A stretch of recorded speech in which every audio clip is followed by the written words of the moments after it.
மூணாவதா பார்க்க போறது வித்தியாசமான பறவை, கோட்டுங்கிற பறவை. இந்த பறவைகள் ஆந்தைகள் போல இரவில் மட்டுமே சுறுசுறுப்பாக இருக்குமா.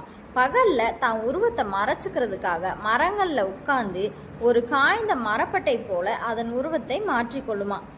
அது இருக்கும் இடத்தை தெரிவிக்க ஒரு வித்தியாசமான ஒலியையும் எழுப்புமா. ஒன்பதாவதா பார்க்க போறது இளஞ்சிவப்பு டால்பின். அமேசான் காடுகள்ல மட்டுமே இருக்கக்கூடிய இந்த வகையான டால்பின் ஒரு நன்னீர் டால்பின்னு சொல்லப்படுது. இதனுடைய வயது அதிகரிக்கும் பொழுது இதன் நிறமும் அடர் சிவப்பாக மாறிட்டே இருக்குமா.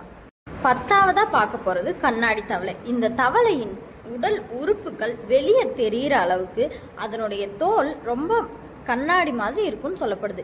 இந்த தவளையின் தோல் கண்ணாடி போல் இருப்பதாலேயே இந்த பெயர் இந்த தவளைக்கு இருக்கு.